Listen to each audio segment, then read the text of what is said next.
नमस्कार, आप live cities देख रहे हैं। मैं हूं जय शुक्ला।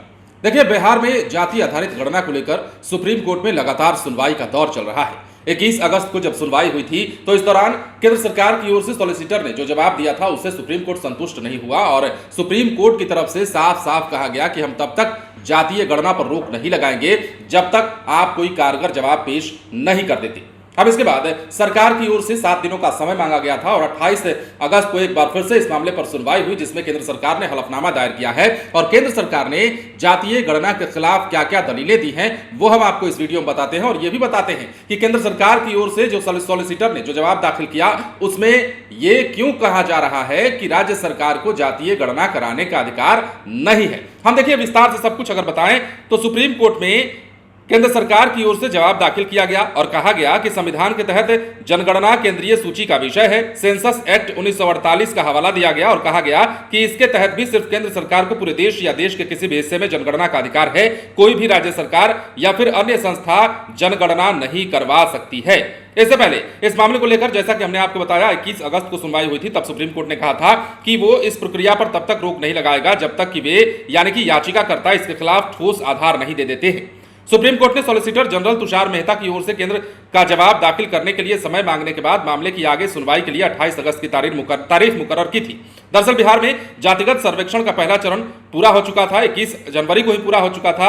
अब हाई कोर्ट के आदेश को चुनौती देने वाले अन्य याचिकाकर्ताओं की ओर से पेश वरिष्ठ अधिवक्ता मुकुल रोहतगी ने पिछली सुनवाई में कहा था कि सुप्रीम कोर्ट के सामने याचिका लंबित होने तक सर्वे की डिटेल पब्लिश नहीं करने का राज्य सरकार को निर्देश जारी किया जा सकता है। अब देखिए, एनजीए एक सोच एक प्रयास के अलावा एक अन्य याचिका नालंदा निवासी अखिलेश कुमार की ओर से दायर किया गया। इन्होंने दलील दी है कि इस कवायद के लिए राज्य सरकार की अधिसूचना संवैधानिक जनादेश के खिलाफ है। कुमार की याचिका में कहा गया है कि संवैधानिक व्यवस्था के अनुसार केवल केंद्र सरकार ही जनगणना कराने का अधिकार रखती है। अब देखिए, हाईकोर्ट का फैसला आपको याद होगा। हाईकोर्ट ने जाति आधारित गणना पर फैसला सुनाते हुए जब नीतीश कुमार और तेजस्वी यादव को बड़ी राहत दी, उसके बाद याचिकाकर्ता जो है सुप्रीम कोर्ट का दरवाजा एक बार फिर से खटखटाते हैं और उसके बाद से अब तक लगातार सुप्रीम कोर्ट में कई बार सुनवाई हो चुकी है।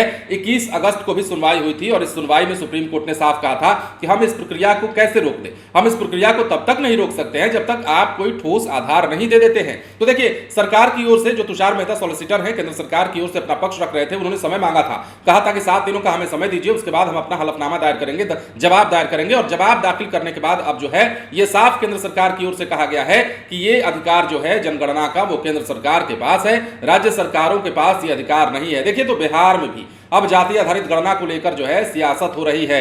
एक तरफ जहां बीजेपी पर आरोप लगाया जा रहा है कि बीजेपी नहीं चाहती कि यह प्रक्रिया पूरी हो। बीजेपी इसलिए नहीं चाहती कि यह प्रक्रिया पूरी हो क्योंकि वो इस नीति के खिलाफ है। गरीबों और वंचितों को हक दिलाने के लिए बीजेपी जो है हमेशा आगे नहीं रहती है। तेजस्वी यादव और लालू प्रसाद यादव का हम बयान भी इस वीडियो के आगे आपको सुनाएंगे, अगले वीडियो में सुनवाएंगे और बताएंगे कि किस प्रकार हाथ में छड़ी लेकर लालू यादव उखड़े हैं और किस प्रकार तेजस्वी यादव भी गर्म हुए हैं बीजेपी के खिलाफ जो है सुप्रीम कोर्ट में हलफनामा दायर करने के बाद। तो बिहार में भी और बिहार के बाहर भी जाति आधारित गणना को लेकर सियासत जारी है। सुप्रीम कोर्ट में जवाब दाखिल कर दिया गया है केंद्र सरकार की ओर से। अब देखना है इस मामले में होता क्या है। अगर इधर बात करें जाति आधारित गणना की, तो बिहार में जाति आधारित गणना का काम पूरा हो चुका है और ऐसे में अब क्या कुछ होता है सुप्रीम कोर्ट में, आगे क्या कुछ होता है, यह भी इंतजार का विषय रहेगा। फिलहाल बने रहें लाइव सिटीज के साथ। यदि अब तक आपने हमारे चैनल को सब्सक्राइब नहीं किया तो सब्सक्राइब कर लीजिए ताकि हम आपको खबरों से अपडेट रख सकें। धन्यवाद।